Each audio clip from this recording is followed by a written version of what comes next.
Nous avons ce matin le plaisir et l'honneur de recevoir notre sœur Mireille Treyer. Je vous la présente en quelques mots. Cette présentation s'est faite hier, mais toute la communauté n'était pas présente. Notre sœur est femme et veuve de pasteur. Elle fait partie d'une grande famille, des grandes familles belges, puisque sa famille est la famille Liénard, Belois, ces noms vous disent quelque chose pour les plus anciens d'entre nous, grands missionnaires qui sont partis de Belgique pour aller principalement au Rwanda. Et notre sœur, dans sa culture multiculturelle, a été missionnaire avec son mari au Rwanda, au Costa Rica, en Haïti, dans la République dominicaine, au Pérou, et peut-être maintenant missionnaire à Collonges, puisqu'elle est professeure invitée à Collonges. Sachez qu'elle a un doctorat en histoire qui lui a permis d'enseigner et de nous remettre dans ce contexte-là. Et c'est pour nous qu'elle a plus grandement approfondi, au travers d'un cours qu'elle donne à Collonges, la relation entre les chrétiens et les musulmans. Je lui laisse donc bien volontiers la parole. Merci encore de vous être déplacés jusqu'à nous. Je vous invite à rejoindre.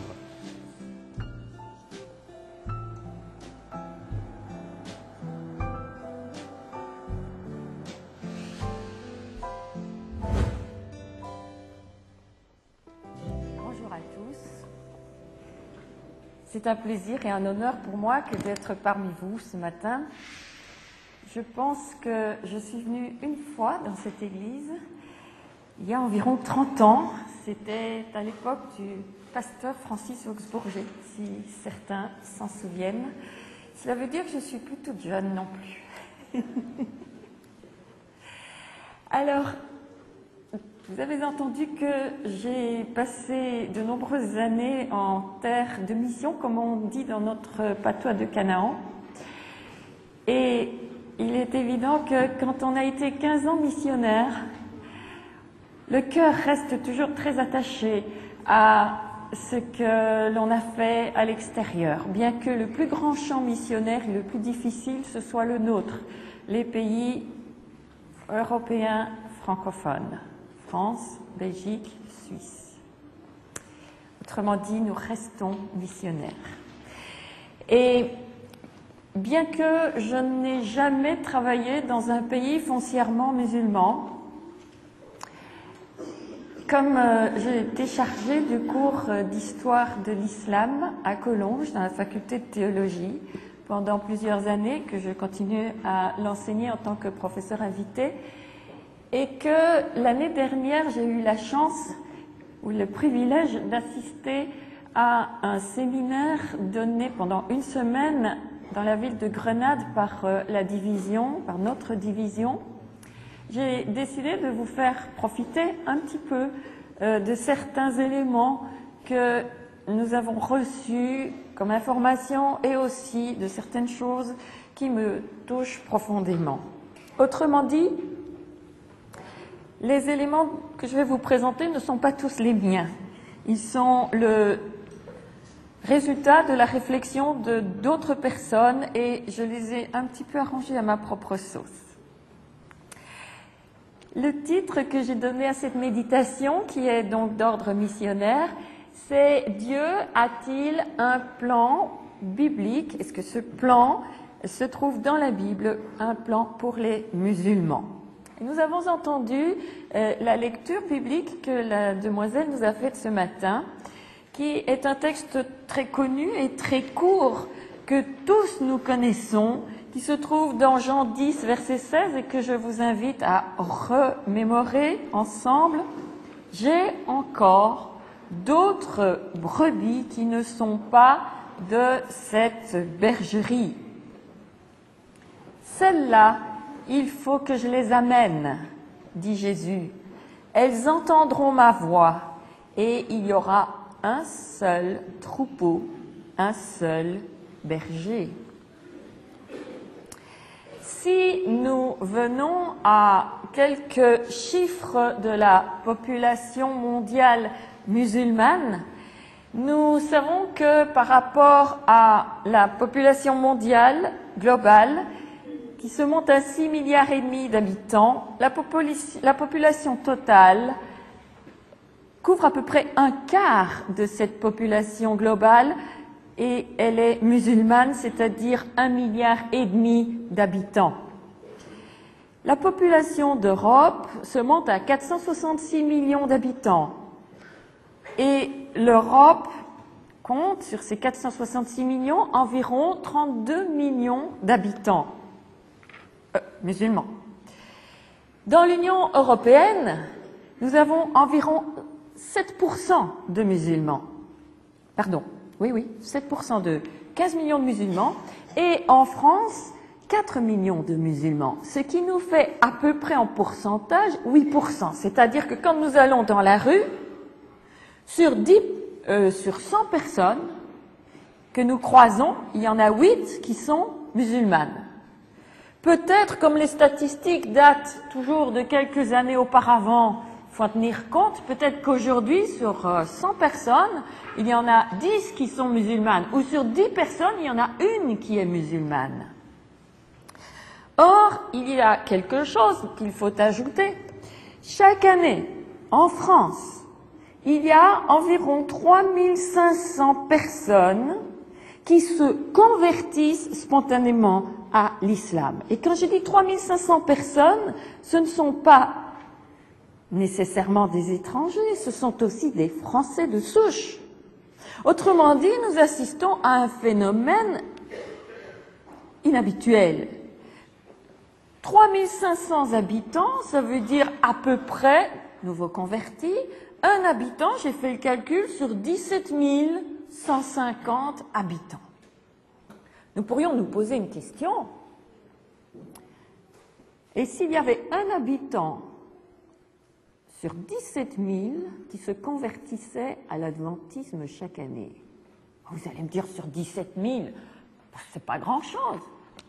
Mais il n'y en a même pas un sur 17 000 qui se convertissent à l'adventisme. Autrement dit, nous sommes loin derrière les musulmans, qui ont en réalité la même mission que nous, évangéliser, entre guillemets, islamiser le monde. Nous avons comme mission évangéliser le monde, et eux, ils ont comme mission islamiser le monde entier. En plus de cela, en plus de toutes les mosquées que vous connaissez, qui sont reconnaissables à la vue par leur forme architecturale, il existe en France plus de 2000 maisons de prière. Qu'est-ce qu'une maison de prière? Bien, nous dirions une église de maison, une église de foyer. 2000 maisons de prière. Avons-nous, en tant qu'adventistes, 2000 maisons de foyer? Ce serait fabuleux si nous avions ça en France.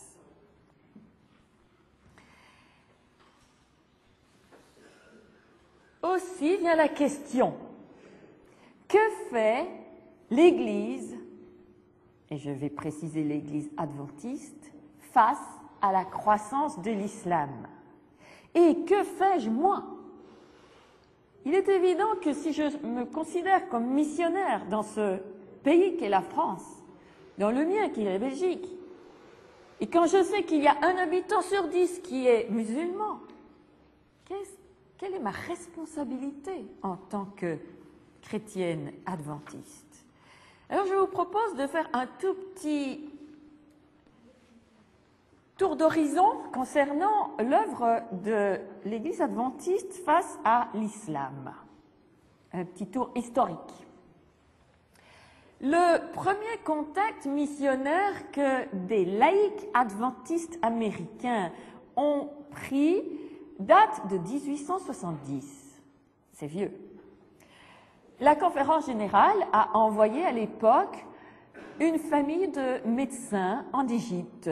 Et ces médecins avec sa famille se sont introduits grâce à l'œuvre médicale. C'était impossible à l'époque d'envoyer un pasteur. De 1870 jusqu'à 1960, presque un siècle, nous avons ouvert des missions au Maghreb. Vous connaissez le Maghreb, Maroc, Algérie, Tunisie, etc. Et ces missions, pendant 5 ans, se sont vraiment bien développées, puisque c'était l'époque de la colonisation, liberté d'évangéliser. 1965, vous connaissez les événements, indépendance, nous avons tout perdu dans ces pays du Maghreb et on est revenu à la case 0. 1970, la Conférence générale estime que, vu la montée de l'islam et de l'intégrisme, il faut faire quelque chose dans ce domaine. Et un théologien et anthropologue dont le nom nous est très connu, Osterwald, ouvre à l'université adventiste d'Andrews ce qu'on a appelé l'Institut de missiologie. Et là, le pasteur Osterwald a formé plusieurs générations de missionnaires, dont des missionnaires qui partaient pour les pays musulmans, mais en très petit nombre. 1992. L'œuvre n'a pas beaucoup avancé depuis lors, en 20 ans. La conférence générale décide d'ouvrir une section spéciale intitulée « Musulmans et mission » qui a été représentée en Europe, chez nous, par le Centre de l'Église adventiste du 7e jour pour les études islamiques qui avait son centre géographique à Newbold. Qu'est-ce que cette institution a fait? Elle a surtout publié des articles dans des revues, elle a fait quelques séminaires et malheureusement, aujourd'hui, cet institut est fermé, désagrégé. Donc, nous, en Europe, que nous reste-t-il? Pas grand-chose. Nous avons bien sûr l'ATMA, l'Union du Maghreb et des autres pays musulmans de la Méditerranée, qui travaille le mieux qu'elle peut, mais bien souvent dans l'ombre, dans les difficultés, dans la peur, dans la discrétion. C'est d'ailleurs la raison pour laquelle aujourd'hui je ne vous mentionnerai aucun nom. Je vous avais présenté un beau montage avec des photos, avec des visages. Malheureusement, à dernière minute, on m'a dit « Je suis désolée, ce message va passer sur Internet » et vous savez que sur Internet, on voit tout. Donc, par discrétion, j'ai effacé ces messages et vous devrez vous contenter de ma parole. Donc, voilà, l'ATMA s'occupe des pays musulmans méditerranéens. Et en France, qu'avons-nous pour les musulmans? À ma connaissance, pas grand-chose. Nous avons à Lyon un pasteur, que je ne nommerai pas non plus, d'origine musulmane, qui a travaillé pendant plusieurs années dans un centre tout à fait indépendant et qui s'est occupé en particulier de rassembler des personnes volontaires, psychologues, spécialisés dans l'aide sociale, dans l'aide aux étudiants en difficulté, et lui-même s'est particulièrement consacré à l'approche sportive. Il fait énormément de football, ce pasteur, avec des jeunes musulmans, souvent d'origine maghrébine, qui sont en difficulté, et il est parvenu à en sortir plusieurs de leurs problèmes, non seulement matériels, mais surtout spirituels. J'ai ouï dire que ce pasteur ne va pas nécessairement continuer et serait peut-être appelé à aller ailleurs. Autrement dit, à part quelques contacts que nous avons les uns ou les autres avec des musulmans, il n'y a rien d'organisé en leur faveur. Oui, je sais que l'église de Damary-Lélis a une petite action très positive en leur faveur, mais c'est une action qui est locale, il n'y a rien d'officiel. Quelle est la situation actuelle au point de vue de notre attitude ou de notre perception face à l'islam. Étant donné la menace terroriste depuis le 11 novembre 2001, beaucoup de gens confondent islam et islamisme, c'est-à-dire l'islam et l'extrémisme musulman. Beaucoup de gens mettent tout le monde dans le même sac. C'est comme si, pour nous, adventistes, on en considérait à partir de quelques extrémistes adventistes. Et on disait, ben voilà, ça, ce sont les adventistes. Nous n'aurions guère belle figure d'être identifiés par référence à quelques extrémistes. Et c'est ce qui se passe bien souvent pour les musulmans. Donc, la plupart des gens éprouvent de la haine, et cette haine est partagée aussi bien du côté des chrétiens que du côté des musulmans. Du côté des musulmans, on pense en particulier que les chrétiens, tout l'Occident est assimilé au terme chrétien. Les chrétiens sont des gens qui exposent leur nudité. Ce sont des gens qui mangent du porc, qui boivent de l'alcool. Autrement dit, ce sont des gens qui sont dévergondés. Ça, c'est l'image que les musulmans ont dans leur tête ou qu'on leur a mis dans la tête des chrétiens. Bien sûr, de l'autre côté, nous avons aussi nos préjugés. Pourtant, nous savons que dans la division trans-européenne, il y a environ 60% de musulmans, si l'on compte tout le Maghreb. Et dans la nord-européenne, étant donné tous les mouvements de population et les déplacements de population musulmane, notamment en Europe, dans l'Union européenne, il y a environ 50% de musulmans. Il y a donc une grande nécessité d'agir. On a vraiment pris conscience de ce besoin. Il y a un facteur dont il faut parler, c'est le facteur budget. Quel budget alloue-t-on à l'évangélisation des musulmans?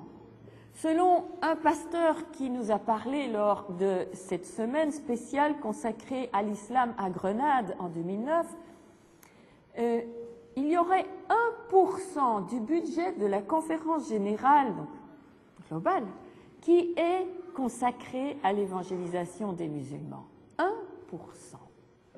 Alors on dit souvent, évangéliser les musulmans, c'est difficile. C'est presque impossible, étant donné les préjugés, la fermeture, le manque de liberté, etc. On a essayé, mais ça ne marche pas. Mais si l'on est logique avec soi-même et que l'on fait des calculs, quand on considère qu'il y a 1% du budget qui est alloué aux musulmans, et que l'on compare par exemple l'Amérique latine où il y a un boom dans les baptêmes dans notre Église, ou l'Amérique centrale, ou l'Afrique, où l'on envoie depuis 100 ans des missionnaires à gogo, où l'on donne tout notre argent. Quand on voit nos bulletins missionnaires, donnez pour tel projet Asie, donnez pour tel projet Afrique, donnez pour tel projet Amérique centrale, Amérique du Sud. Il y a quelque chose qui ne fonctionne pas. Proportionnellement, on ne peut pas obtenir beaucoup de résultats quand on envoie un missionnaire et quand on alloue 1% du budget chaque année en 100 ans. Il ne faut pas s'attendre à de grands résultats. On ne peut pas dire dans ces conditions-là que l'évangélisation est difficile.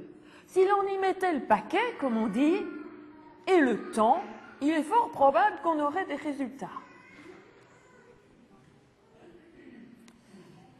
J'ai eu en République dominicaine un excellent étudiant de théologie. Nous allons l'appeler A. Et aujourd'hui, le pasteur A. Aujourd'hui, il doit avoir 30 ans, ce pasteur A. Marié, père de famille, et nous restons en contact par Internet depuis plusieurs années. Il y a 2 ans, le pasteur A m'a dit qu'il était vraiment très préoccupé par la situation des musulmans et de l'évangélisation en pays musulmans et qu'il voulait se préparer à aller comme missionnaire, au moins consacrer 2 ans de sa vie en Égypte. Il est parti l'année passée.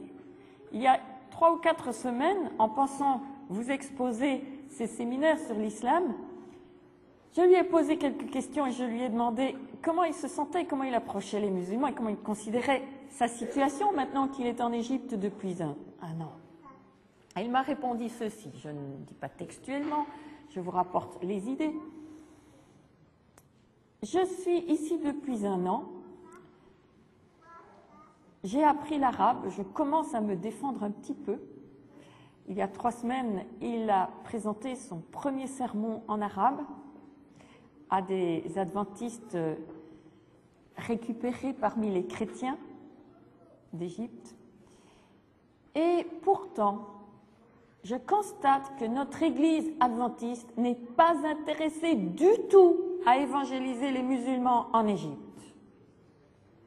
J'entretiens un groupe de chrétiens adventistes d'origine musulmane qui est là, qui vit dans sa tour d'ivoire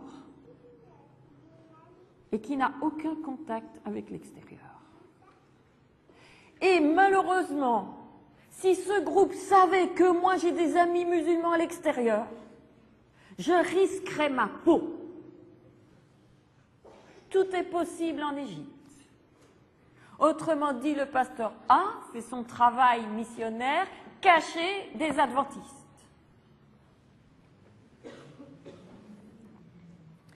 Oui, l'évangélisation dans les pays musulmans est difficile et dangereuse.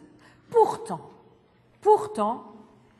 le chrétien adventiste a quelque chose à dire et à apporter aux musulmans. Il a apporté l'amour de Jésus-Christ à une société qui est opposée à la haine, à l'opposé d'une société empreinte de haine. Excusez-moi pour ce lapsus. Nous avons une mission en tant que chrétiens, une mission à apporter au monde entier. Elle se trouve développée dans l'évangile de Matthieu, Matthieu 28, les derniers versets de ce chapitre, versets 19 et 20. Nous tous connaissons ces versets par cœur. Allez, faites de toutes les nations, y compris les musulmans, des disciples, les baptisant au nom du Fils. Les musulmans ne reconnaissent pas Jésus comme Dieu, ni comme Fils de Dieu. Du Saint-Esprit, j'ai expliqué hier que le Saint-Esprit des musulmans n'est pas le même que le nôtre, et enseignez-leur à observer tout ce que je vous ai prescrit. Voici, je suis avec vous tous les jours, jusqu'à la fin du monde. Si Jésus nous dit cela, enseignez, prêchez, enseignez, faites des disciples parmi toutes les nations, et alors viendra la fin. Nous pouvons en déduire que il faut aussi que les musulmans soient inscrits dans ce plan, qu'ils fassent partie de cette évangélisation et qu'ils soient eux aussi mis au courant de ce que Dieu veut pour eux. Quelle doit être notre attitude pour le dialogue entre les musulmans et nous? Prenons 1 Pierre 3, versets 15 et 16.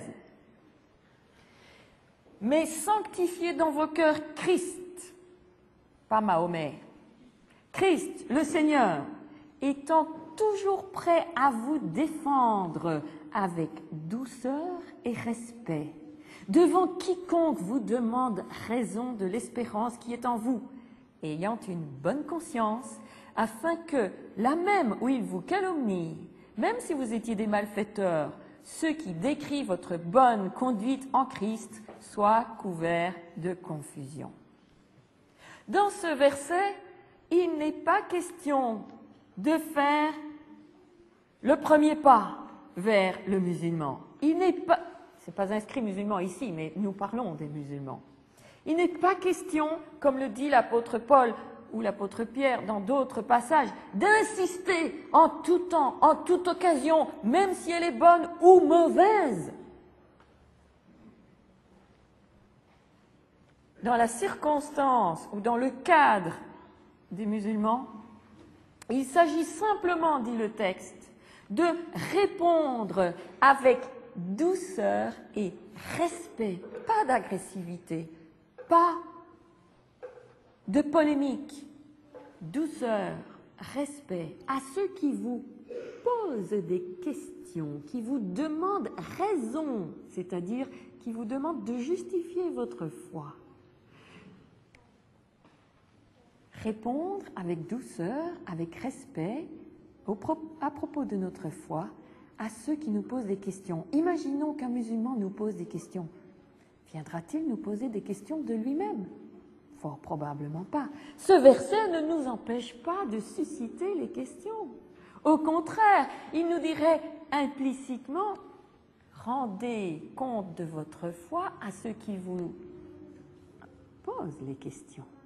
Et donc, incitons les gens à poser des questions. Par quoi? Mais par notre attitude, par notre parole. Il est bien dit là, afin que vous ayez, en ayant une bonne conscience, quand vous vous présentez d'une bonne manière, que votre attitude, que votre parole incite à poser des questions. Soyez sincères, soyez transparents, ayez une bonne conscience.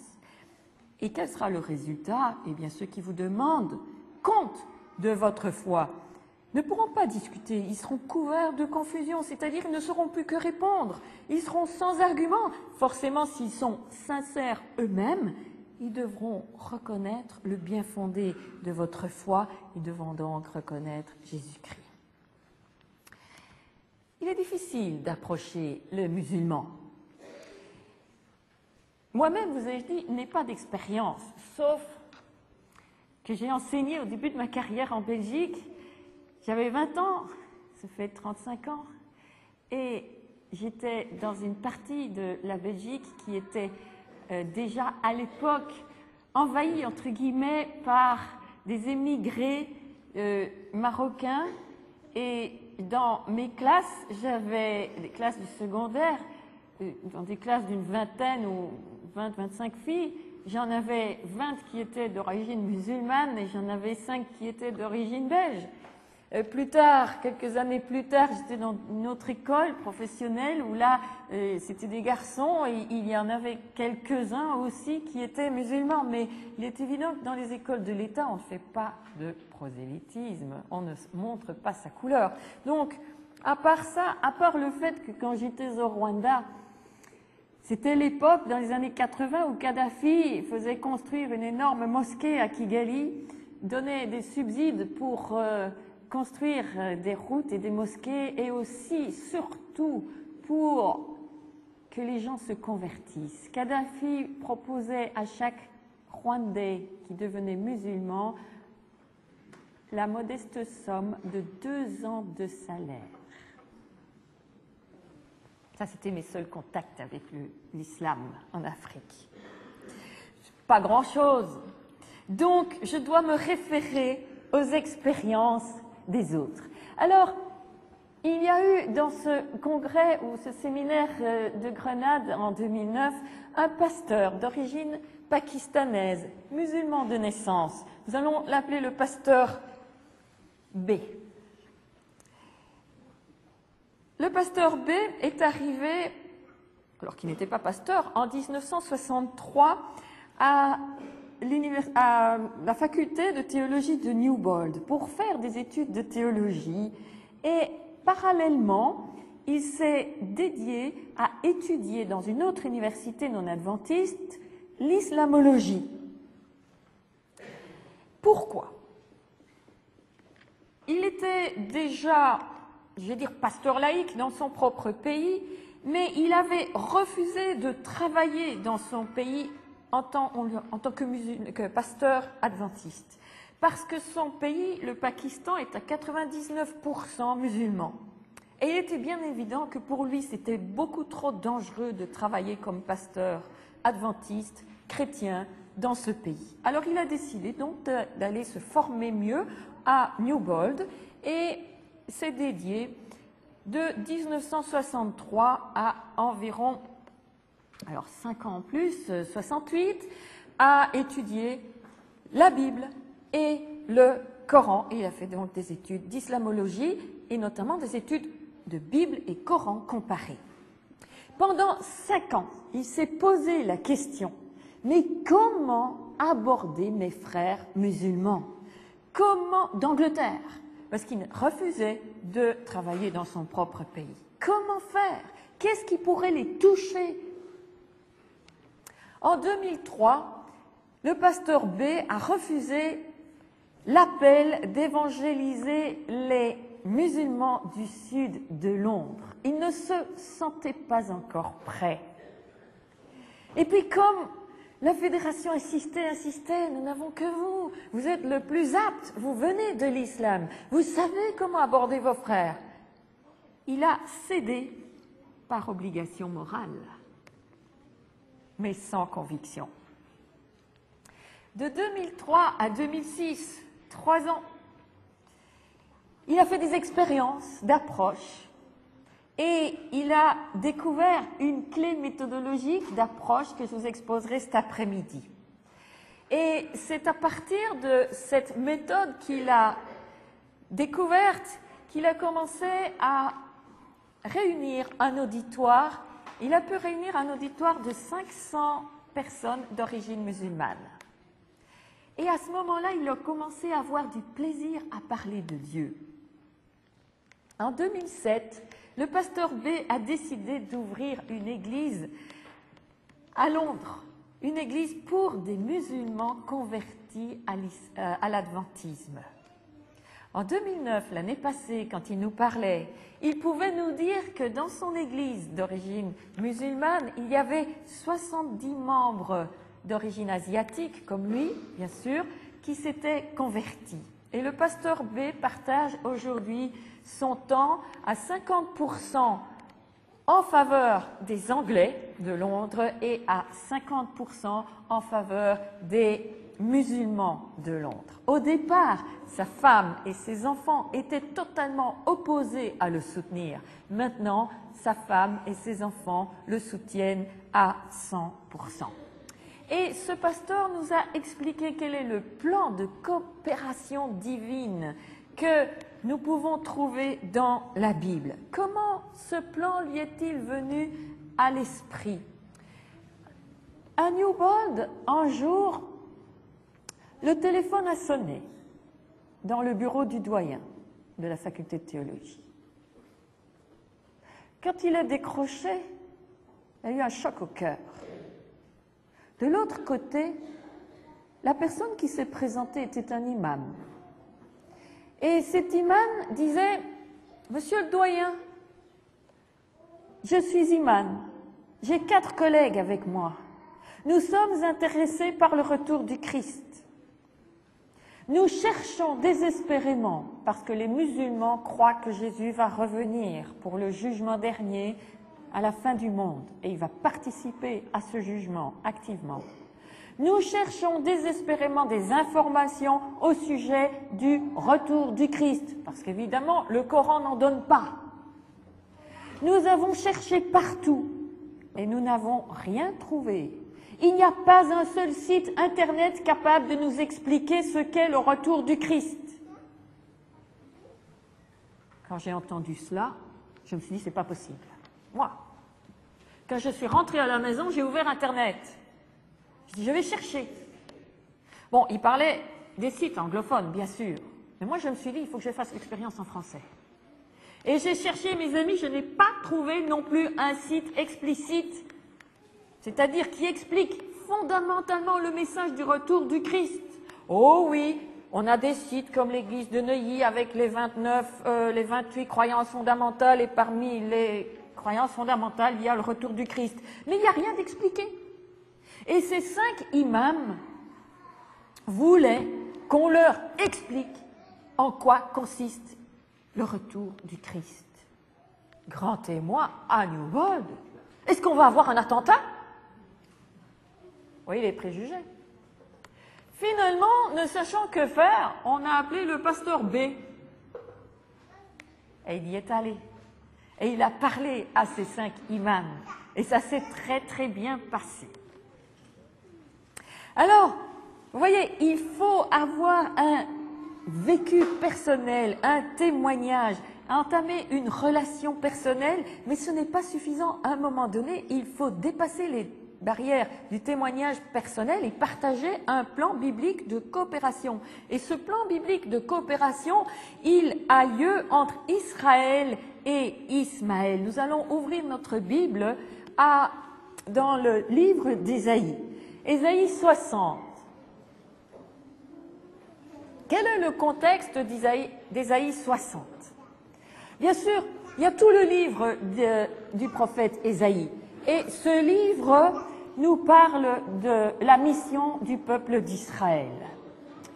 Le peuple d'Israël n'a pas rempli sa mission, nous explique le prophète Ésaïe. Mais Dieu lui pardonne et il établit le plan du salut, qui culmine dans le chapitre 53, où l'on présente le Christ souffrant, le Christ rédempteur, qui meurt sans ouvrir la bouche comme une brebis menée à la boucherie. Et puis qui annonce une nouvelle opportunité et présente les 3 lignées d'Abraham, Ésaïe 60, et c'est là que nous allons. Après les textes que nous allons lire juste après, nous voyons la Jérusalem restaurée, qui voit tous les peuples, tous ses fils venir de loin vers elle. Prenons les versets du chapitre 60, versets 6 et 7. Verset 6. Toi, Jérusalem, tu seras couverte d'une foule de chameaux, de dromadaires qui viennent de Madian et d'Épha. Ils viendront tous de Séba, ils porteront de l'or, de l'encens, ils publieront les louanges de l'Éternel. Verset 7. Les troupeaux de Kédar se réuniront tous chez toi. Les béliers de Nébajot seront à ton service. Ils monteront sur mon autel, dit le Seigneur, et ils me seront agréables. Et je glorifierai ma maison de ma gloire. Ici, nous voyons la reconnaissance de Dieu comme Dieu unique et suprême. Nous voyons des peuples qui ne sont pas Israël venir avec des cadeaux de valeur, de l'or, des chameaux, des dromadaires, de l'encens, donc des parfums précieux, qui viennent offrir ces cadeaux de valeur au Dieu unique et éternel, qui viennent vers son autel, là où on apporte des sacrifices, qui viennent se mettre au service de l'Éternel, qui viennent le glorifier par leur présence, par leur cœur qui lui est consacré. Et Dieu accepte ces cadeaux. Ils lui sont d'une odeur agréable. Et leur apport glorifie la gloire, glorifie Dieu.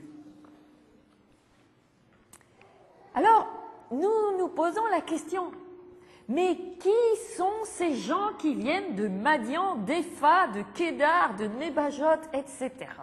Ce n'est pas Israël. Alors, vous connaissez le principe biblique qui dit qu'un verset doit s'expliquer par un autre verset de la Bible.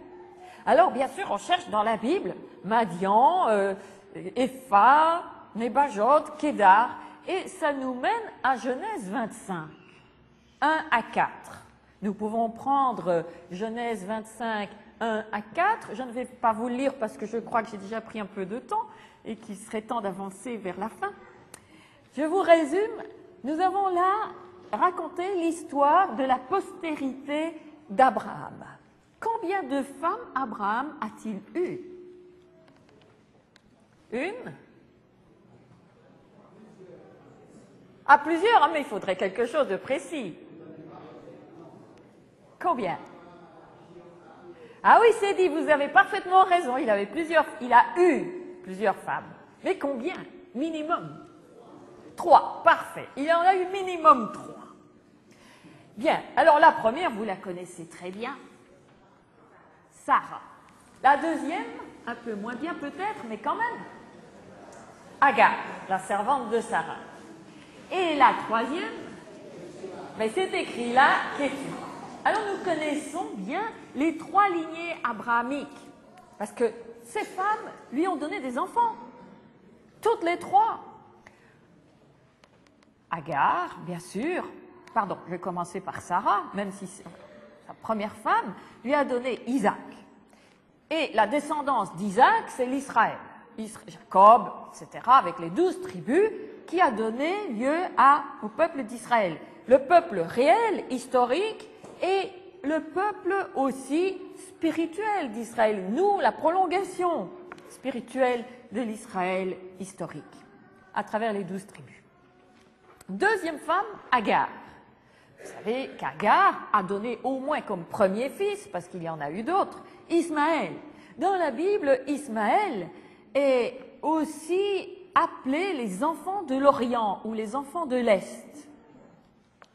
Les enfants de l'Orient, les enfants de l'Est, ça ne vous dit rien?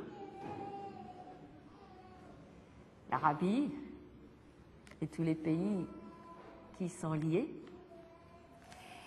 Eh bien, figurez-vous que d'Ismaël sont sorties une descendance qui provient également de 12 tribus, comme pour les 12 tribus d'Israël. Si vous lisez votre Bible, si vous lisez Genèse 25, vous allez voir, il y a eu 12 tribus comme il y a eu 12 tribus d'Israël.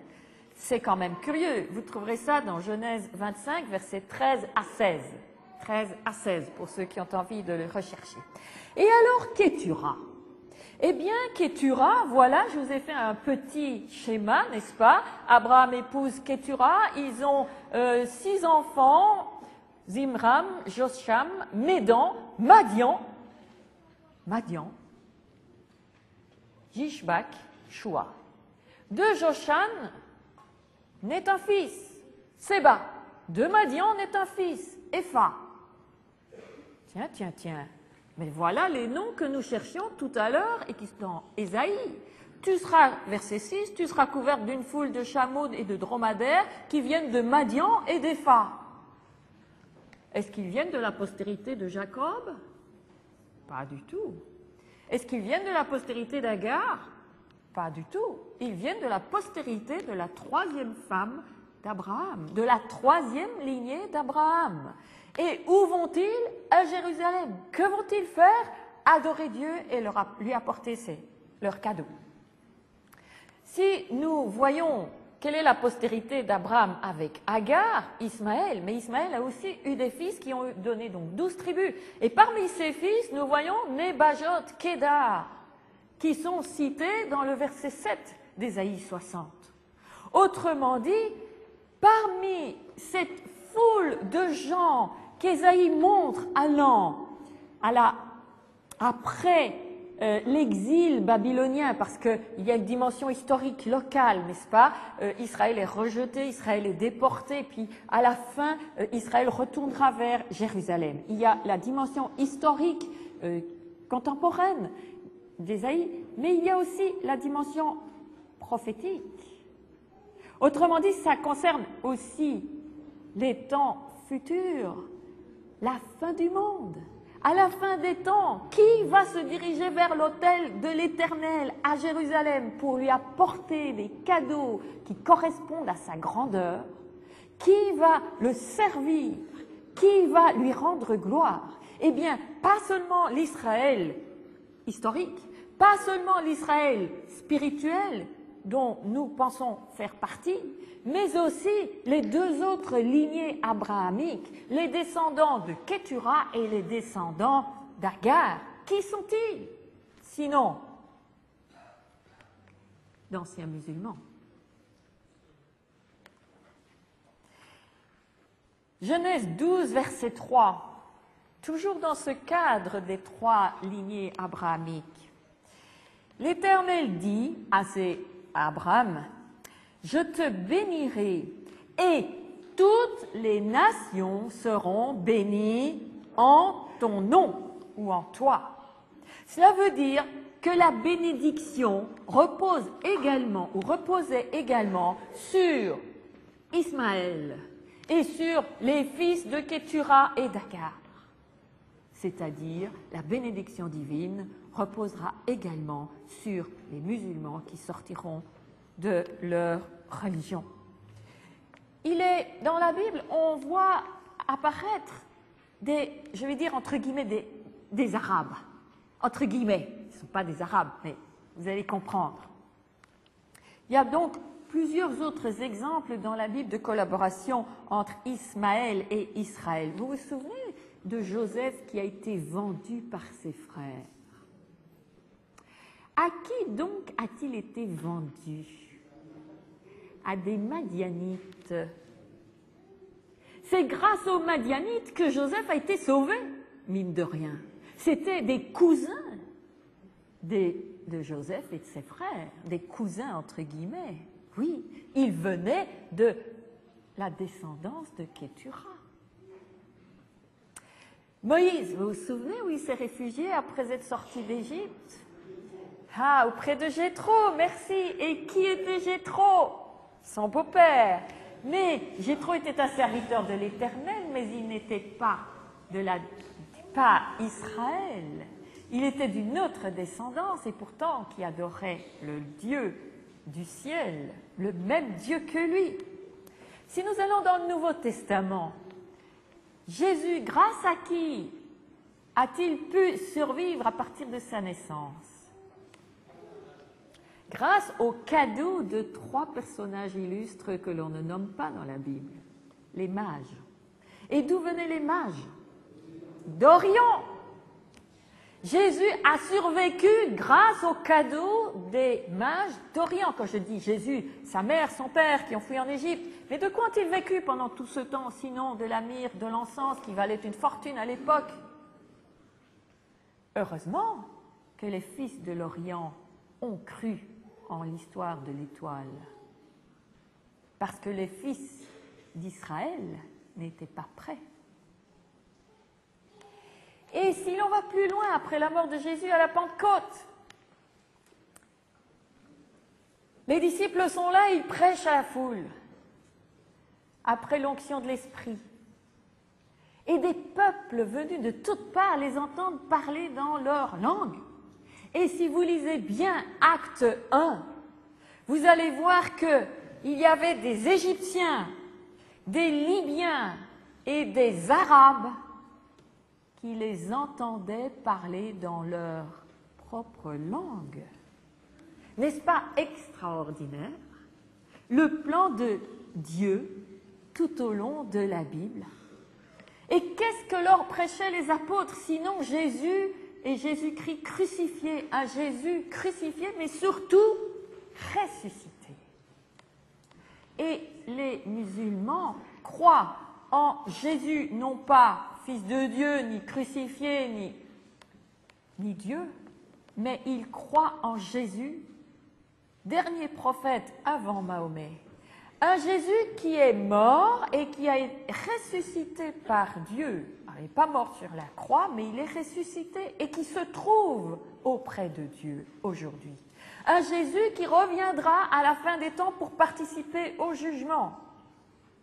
C'est la raison pour laquelle ces 5 imams étaient inquiets et demandaient des explications à propos de ce retour du Christ.